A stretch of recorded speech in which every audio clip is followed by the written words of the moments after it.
Hello friends, welcome to English literature. Here we are going to discuss our grammar series. Friends, जैसा कि आपको पता है कि इससे पहले हम एनसीईआरटी की सीरीज स्टार्ट कर चुके हैं। साथ ही साथ हम टॉप 1000 जो हमारे क्वेश्चंस हैं लिटरेचर के, उनको डिस्कस कर रहे हैं। और आपके रिकमेंडेशन के ऊपर ये मैं क्लास लेके आई हूँ, ये सीरीज लेके आई हूँ जो कि ग्रामर की है। फ्रेंड्स, जनरल ग्रामर जो हमारी 15 मार्क्स की आती है, साथ ही साथ जो हमारा इंग्लिश सब्जेक्ट स्पेसिफिक रहता है उसमें भी जो ग्रामर है 20 से 40 मार्क्स की पूछी जाती है टीजीटी और पीजीटी एग्जाम में। तो फ्रेंड्स, काफ़ी ज़्यादा बच्चों की ये डिमांड थी कि मैम ग्रामर भी करवाइए। तो फ्रेंड्स, ये हमारा पहला टॉपिक रहता है ग्रामर का, जो कि क्या है, वर्ब। ठीक है, तो वर्ब क्या होता है फ्रेंड्स? कोई भी एक्शन होगा उसको हम क्या कहेंगे, वर्ब। जैसे sleep, teach, weep, walk, cry. ठीक है फ्रेंड्स, राइट करना, लर्न करना, जितने भी एक्शन हैं, जितने भी काम हैं जिनको हम करते हैं, वो सब हमारे क्या हैं, वर्ब हैं। तो फ्रेंड्स, इस क्लास में हम डिस्कस करेंगे कि वर्ब होती है वो कितने प्रकार की होती है। फ्रेंड्स, बिल्कुल बेसिक से हम हमारी जो ग्रामर की तैयारी करेंगे, फिर इसके बाद हम टेंस की क्लास लेके आएंगे, फिर उसके बाद जो आपकी रिकमेंडेशन होगी उसी के अकॉर्डिंग हम टॉपिक लेके आएंगे। फ्रेंड्स, तो फ्रेंड्स, यहाँ हम देखते हैं कि वर्ब एक क्या होता है, एक एक्शन होता है, एक काम होता है जो हम करते हैं। कोई भी बंदा हो, किसी न किसी टाइम कुछ तो काम कर रहा होता है, सुनने का, पढ़ने का, लिखने का। ठीक है फ्रेंड्स, तो इस तरह से जितने भी हम डे टू डे लाइफ में हमारे जो भी एक्शन हैं उनको हम क्या कहते हैं, वर्ब कहते हैं। फ्रेंड्स, अब हम बात कर लेते हैं कि वर्ब होती है वो कितने टाइप्स की होती है। तो फ्रेंड्स, वर्ब होती है वो 2 टाइप्स की होती है। एक तो है हमारी मेन वर्ब और दूसरी है हमारी हेल्पिंग भी बोल सकते हैं हम, हेल्पिंग वर्ब या ऑक्सिलरी वर्ब।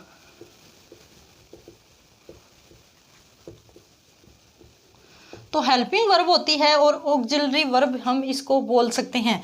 अब इस साइड अगर हम चलते हैं तो मेन वर्ब क्या होती है, एक सेंटेंस देखना, he is writing a poem. तो यहाँ पे मैंने एक सेंटेंस लिख दिया फ्रेंड्स। तो इसमें क्या है, ये हमारी मेन वर्ब है, ये हमारी क्या है, मेन वर्ब है। और ही को मेन वर्ब के साथ जोड़ने का काम कौन करता है, हमारी हेल्पिंग वर्ब करती है। कई बार ये होता है कि हेल्पिंग वर्ब मेन वर्ब का भी काम करती है, कई बार ये होता है कि हेल्पिंग वर्ब होती है वो लिंकिंग का काम करती है। तो ये तो हमारी हुई हेल्पिंग वर्ब और ये हुई हमारी मेन वर्ब। ठीक है फ्रेंड्स, यहाँ तक क्लियर हुआ। अब हम चलेंगे कि मेन वर्ब होती है वो क्या होती हैं। तो मेन वर्ब, ये जितने भी मैंने एक्शन बताए ये सारे क्या है, मेन वर्ब हैं। जबकि जो हमारी हेल्पिंग वर्ब हैं वो बी की फॉर्म में यूज होती हैं, डू की फॉर्म में यूज होती हैं, हैव हैज की फॉर्म में यूज होती हैं। तो वो हमारी क्या है, हेल्पिंग वर्ब। अब हम चलेंगे कि मेन वर्ब होती हैं उनके कितने टाइप्स होते हैं। तो थोड़ा सा मैं रब कर देती हूँ। अगर कोई भी क्वेरी कमेंट हो तो फ्रेंड्स कमेंट बॉक्स में डाल देना। यहाँ हम मेन वर्ब को पहले डिस्कस करेंगे, फिर हेल्पिंग वर्ब को डिस्कस करेंगे। तो फ्रेंड्स, थोड़ा सा मैं मिटा देती हूँ, इतना स्पेस नहीं है। ठीक है, तो मेन वर्ब की अगर हम बात करें, जो हमारी पहला पार्ट हम कह सकते हैं मेन वर्ब। मेन वर्ब होती है ना फ्रेंड्स, ये भी 2 टाइप्स की होती है। एक टाइप तो हुआ ट्रांजिटिव वर्ब और दूसरा टाइप हुआ इनट्रांजिटिव।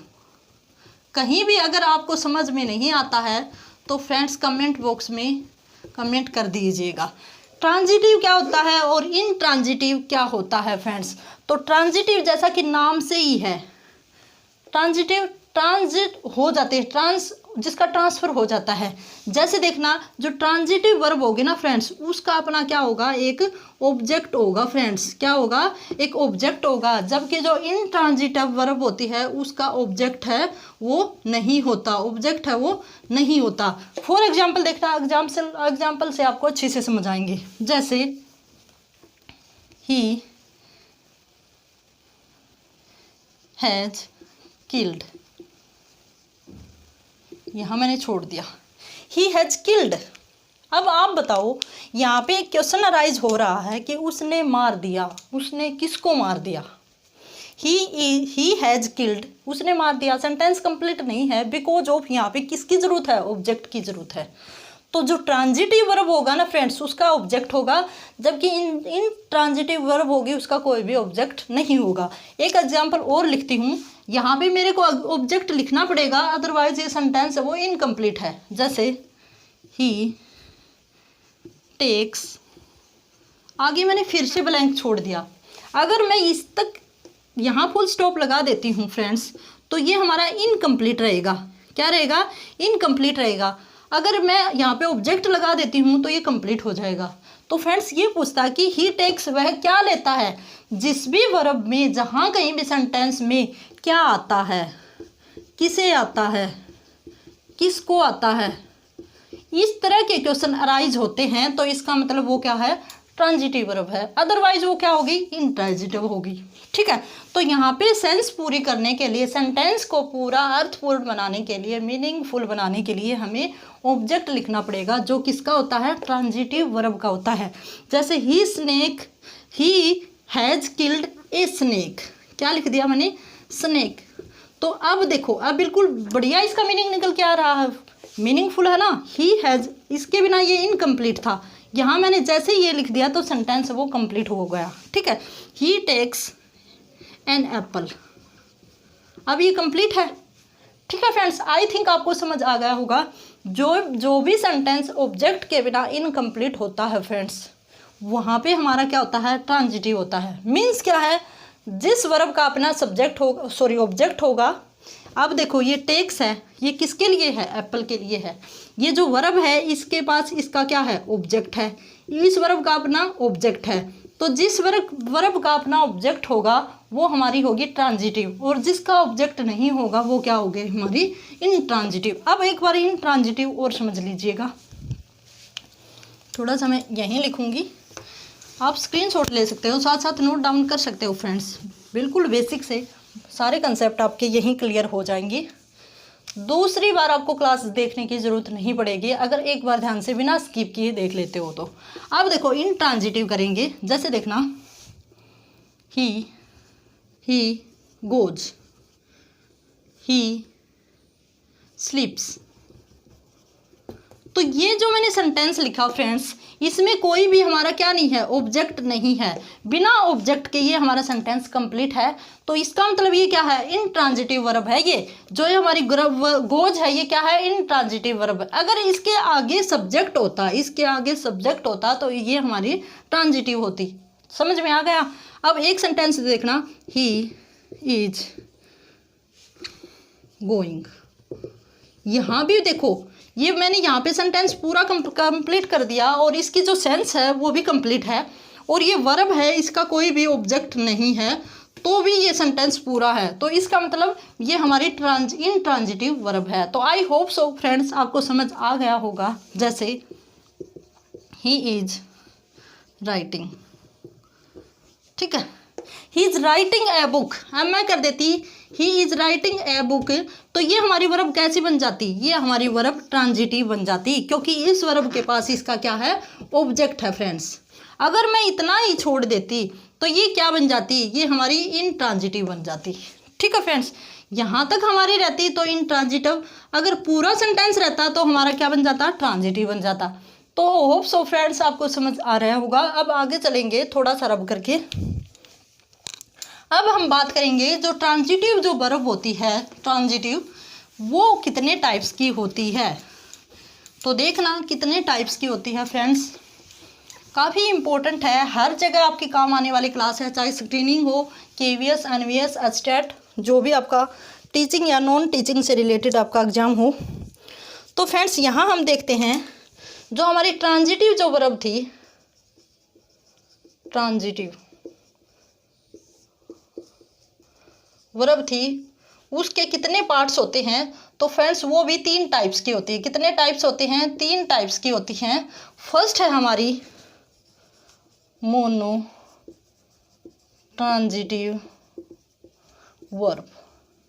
मोनो ट्रांजिटिव क्या होती है फ्रेंड्स? जिसका ओनली एक ही ऑब्जेक्ट हो।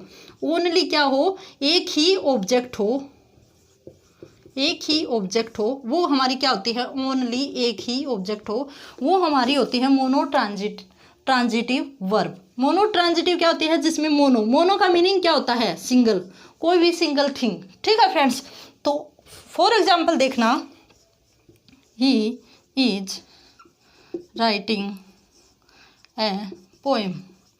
अब देखो ये राइटिंग है, ये हमारी मेन वर्ब है और इसका ऑब्जेक्ट है ए पोएम। ठीक है, इसका ऑब्जेक्ट क्या है, एक पोएम। तो यहाँ पे ओनली एक ही हमारा ऑब्जेक्ट है, तो इसका मतलब यह क्या है, हमारा मोनो ट्रांजिटिव है। इसके जगह पे कई एग्जाम्पल आप ले सकते हो, जैसे he has put the book. ठीक है, he has put the book. ठीक है फ्रेंड्स, तो यहाँ पे भी हमारा क्या है, ओनली एक ही हमारा ऑब्जेक्ट है इस वर्ब का, he has taken the book. तो यहाँ पे हमारा एक ही ऑब्जेक्ट है, तो इसका मतलब ये हमारा क्या है, मोनो ट्रांजिटिव वर्ब हमारी ये कही जाएगी। इतना डीप आएगा नहीं फ्रेंड्स, लेकिन मैं आपको बता देती हूँ। अब हम इतना डीप ही बेसिक से कर रहे हैं, तो आपके लिए इम्पोर्टेंट है कि यहाँ से नोट्स बनाते चलिएगा। आगे चलते हैं हमारे सेकंड टाइप के ऊपर फ्रेंड्स।